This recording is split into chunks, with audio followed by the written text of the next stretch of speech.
ধন্যবাদ 2025 সালের পরীক্ষার্থীদের জন্য, এসএসসি পরীক্ষার্থীদের জন্য এবং যারা সরকারি চাকরি পেতে আগ্রহী এবং তাদের জন্য আজকের আমার এই ক্লাসটি। বিগত ক্লাসে আমি তোমাদের জন্য বর্ণ এবং ধ্বনি সম্পর্কে কয়েকটি প্রশ্ন এবং ধারণা দিয়েছি।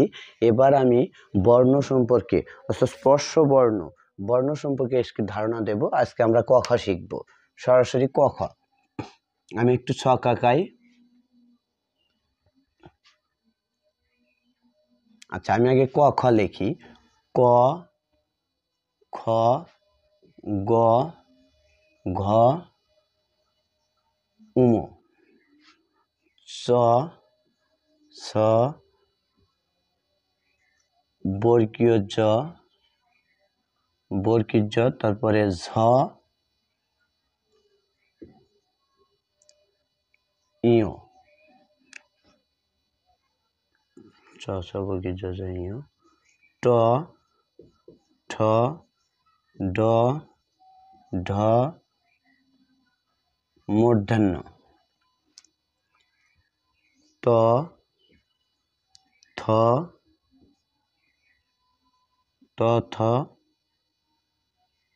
দ, ধ, দন্তন্য, প, ফ, ব,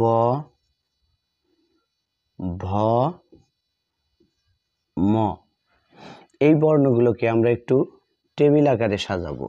আমি শুধু প্রথমে একটু লিখলাম, টেবিল আকারে সাজাবো এবং পরবর্তীতে ভালো করে বুঝিয়ে দিব। স্কেল দিয়ে টানা যায় না, স্কেল দিয়ে টানা গেলে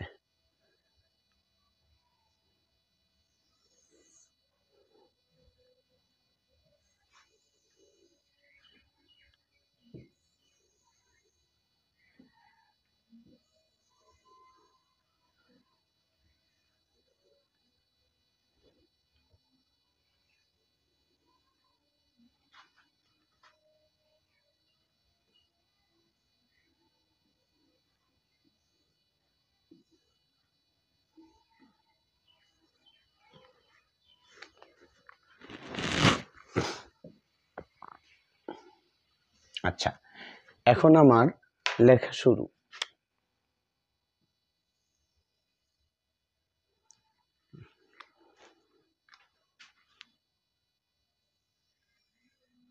আমি টেবিলটা ধীরে ধীরে করব এবং সেই সাথে লিখব।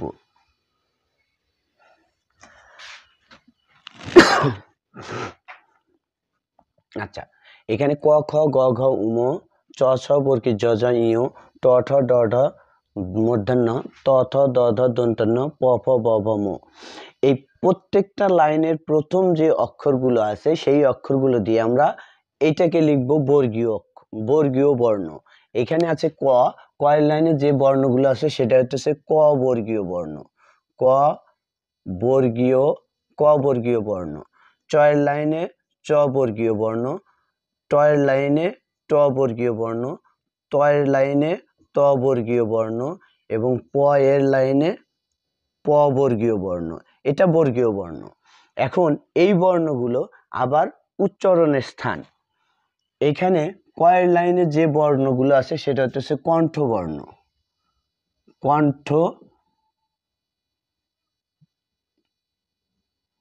কণ্ঠবর্ণ।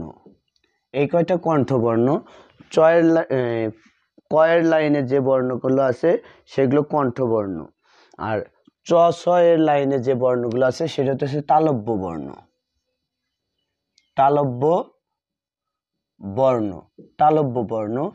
আর তালব্য বর্ণ। তারপর ট ঠ এর লাইনে যে বর্ণগুলো আছে এখানে মূর্ধন্য আছে, সেই জন্য আমরা এটা লিখব মূর্ধা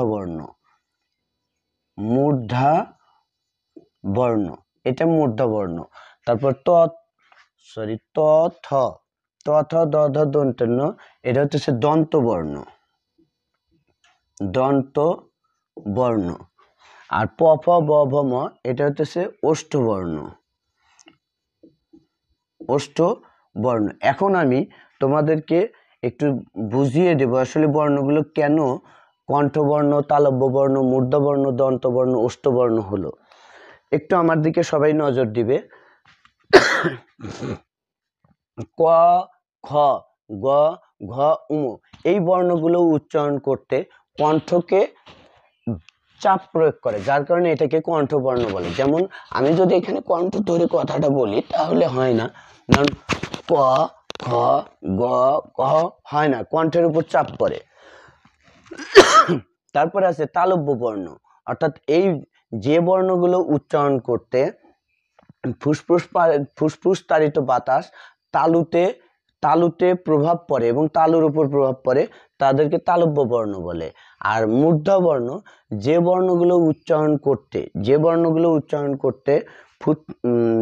জিহ্বার অগ্রভাগ, দাঁতের উপরের অংশ, অর্থাৎ দাঁতের উপরের অংশ যে মুসল্লা আছে সেই মুসল্লাকে স্পর্শ করে, যার কারণে এটাকে বলা হয় মূর্ধবর্ণ।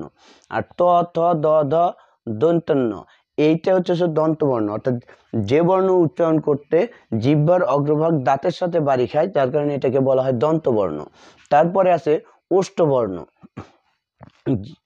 প, ফ, ব, ভ, ম, অর্থাৎ এই বর্ণগুলো উচ্চারণ করতে উপরের ঠোঁট এবং নিচের ঠোঁট দুইটা ঠোঁটই একসাথে স্পর্শ করে, যার কারণে এটাকে বলা হয় ওষ্ঠবর্ণ। আর এই 25টা বর্ণ বিগত ক্লাসে আমি দেখিয়েছি, এই 25টা বর্ণই হচ্ছে তোমার স্পর্শ বর্ণ। অর্থাৎ আমি যে বলছি স্পর্শ বর্ণ কাকে বলে, অর্থাৎ যে বর্ণগুলো উচ্চারণ করতে মুখ গহ্বরের অঙ্গ প্রত্যঙ্গে স্পর্শ করে, এখানে স্পর্শ করে জিহ্বার অগ্রভাগ এবং জিহ্বার মধ্যস্থান, এগুলো স্পর্শ করে, যার কারণে এটাকে বলা হয় স্পর্শ বর্ণ। এখন এই বর্ণগুলোকে আবার আরো ভাগ করবো। যদি পরীক্ষায় আসে যে কণ্ঠবর্ণ কয়টি বা কি কি, তালব্য বর্ণ কোনটি, ঝ কি ইয় কি তালব্য বর্ণ, হ্যাঁ তালব্য বর্ণ। এখন এইখানে আবার বর্ণগুলোর প্রকারভেদ আছে। আমি আবার একটু উপরে ছক আঁকাই।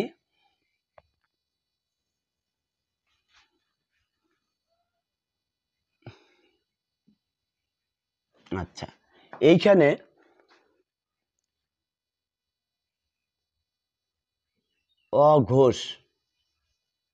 অঘোষ বর্ণ, আর এখানে ঘোষ বর্ণ, অর্থাৎ ক এবং খ অঘোষ বর্ণ, আর গ, ঘ, উম এটা হচ্ছে ঘোষ বর্ণ।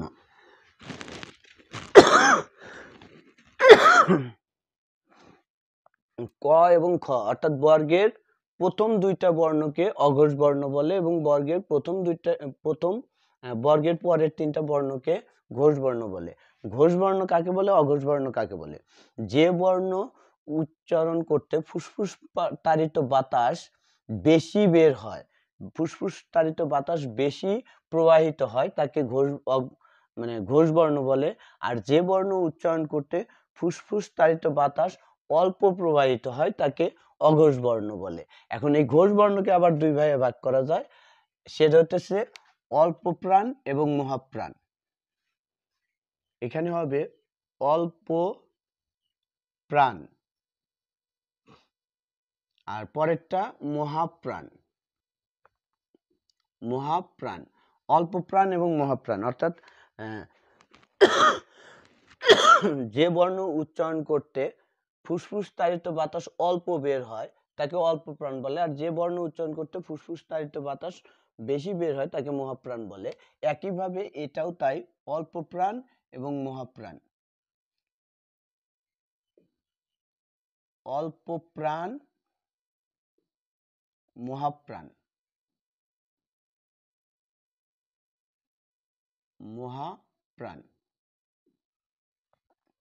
আর এই বর্ণগুলোকে হচ্ছে নাসিক্য বর্ণ। নাসিক্য বর্ণ আনুশাসিক বর্ণ অথবা সানুনাসিক বর্ণ। নাসিক্য, আনুশাসিক অথবা সানুনাসিক। নাসিক্য, আনুনাসিক বা সানুনাসিক বর্ণ। অর্থাৎ এইখানে এই বর্ণগুলোকে তিনটাই বর্ণ। আর নাসিক্য বর্ণ কাকে বলে আমার একটু জানা দরকার আছে। এই নাসিক্য বর্ণ জানতে হলে বলতে হবে যে বর্ণগুলো উচ্চারণ করতে ফুসফুস তাড়িত বাতাস নাক দিয়ে প্রবাহিত হয় তাকে নাসিক্য বর্ণ বলে। যেমন ইও, উমো, দন্তন্য, মূর্ধন্য আর ম, এই যে বর্ণগুলো আছে এই বর্ণগুলো যদি আমি নাক ধরে উচ্চারণ করি তাহলে উচ্চারণ কঠিন হয়ে যায়। উমো, ইও, দন্তন্য, মূর্ধন্য, ম বর্ণগুলো উচ্চারণ করতে একটু কঠিন হয়ে যায়, যার কারণে এই বর্ণগুলোকে বলা হয় নাসিক্য বর্ণ, অর্থাৎ ফুসফুস তাড়িত বাতাস নাক দিয়ে বেশি প্রবাহিত হয়, যেই কারণে এই বর্ণগুলোকে বলা হয় নাসিক্য বর্ণ।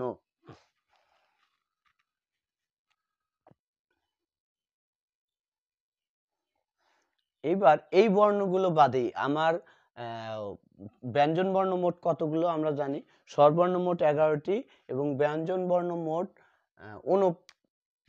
39টি। 39টি ব্যঞ্জন বর্ণ, ব্যঞ্জন বর্ণ 39টি আর স্বরবর্ণ 11টি। মোট বর্ণ 50টি। এই 50টি বর্ণ আবার কিছু কাজ আছে, যেমন আমরা এখানে 25টা লিখছি, 39-এর 25টা বাদ থাকে কয়টা? 14টা। এখন এই 14টা বর্ণ কোথায় গেল? এই 14টা বর্ণ সম্পর্কে আমাদের জানতে হবে। এখন 14টা বর্ণের মধ্যে আছে অন্তস্থ বর্ণ, অন্তস্থ সরে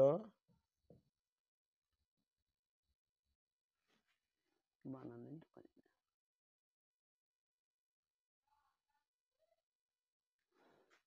অন্তস্থ বর্ণ। অন্তস্থ বর্ণ কয়টি ও কি কি? অন্তস্থ বর্ণ, অন্তস্থ বর্ণ। ধন্যবাদ তোমাদের। আগামী ক্লাসে আমি পরবর্তীতে ভিডিও বড় হয়ে গেছে।